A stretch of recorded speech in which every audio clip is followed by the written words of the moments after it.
السلام علیکم dear viewers, welcome to my channel میرے خواب اور اس کی اسلامک تعبیر۔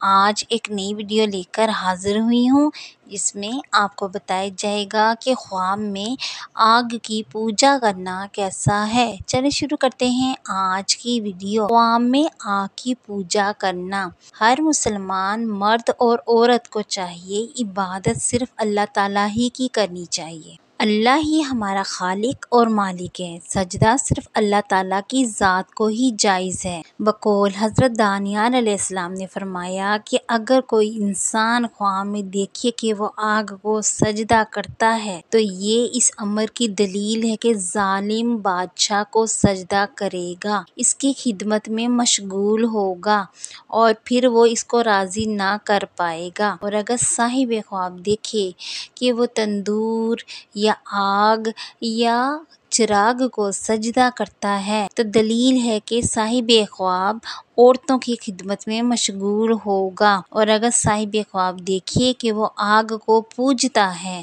اور اسے بوسہ دیتا ہے، چومتا ہے تو دلیل ہے کہ بادشاہ کا وہ مخبر ہوگا۔ اور اگر صاحب خواب خود کو دیکھے کہ وہ آگ میں خوار ہو رہا ہے تو دلیل ہے کہ وہ بادشاہ کی سوداگری کی رغبت کرے گا، بٹ نتیجہ اچھا نہیں ہوگا۔ اگر صاحب خواب دیکھے کہ وہ آگ میں ہے، صاحب خواب کو نقصان دیا ہے۔ اور اگر صاحب خواب دیکھے کہ اس نے خواب میں آگ میں وہ کھڑا ہے اور اس کے جسم کو تکلیف ہوئی ہے، مطلب وہ آگ کے اندر ہے اور اس کے جسم میں تکلیف ہوئی ہے، تو یہ اچھا خواب نہیں ہے۔ اور اگر تکلیف نہ ملے تو سلامتی کی علامت ہے۔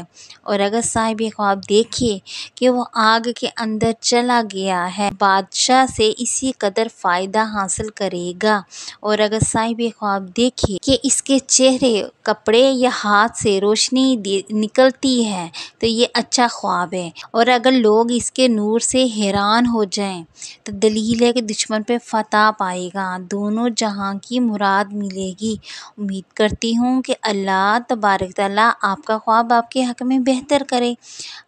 اچھا خواب آنے کی صورت میں ہمیں اپنے پاک پروردگار کا شکر ادا کرنا چاہیے اور برے خواب کی بری تعبیر سے بچنے کے لیے توبہ اور استغفار کرنی چاہیے، صدقہ اور خیرات کرنی چاہیے، اللہ تبارک سے اپنے اچھے کے لیے دعا کرنی چاہیے۔ بے شک اللہ تعالیٰ ہر چیز پہ قادر ہے۔ ڈیئر ویورز، اگر آپ کو اس ویڈیو کے متعلق کوئی سوال کرنا ہے یا کسی بھی خواب کی کوئی بھی تعبیر معلوم کرنا چاہتے ہیں تو کمنٹس میں بیان کر سکتے ہیں، اور اپنا خواب ڈیٹیل سے بیان کیا کریں اور یہ مینشن ضرور کیا کریں کہ آپ میرڈ ہیں یا ان میرڈ، میل ہیں یا فیمیل، کیونکہ موسٹلی خوابوں کی تعبیر میل اور فیمیل، میرڈ اور ان میرڈ کے لیے ڈیفرنٹ ہوتی ہے۔ اگر ویڈیو اچھی لگی ہے تو لائک کریں، شیئر کریں اور میرے چینل کو سبسکرائب کریں۔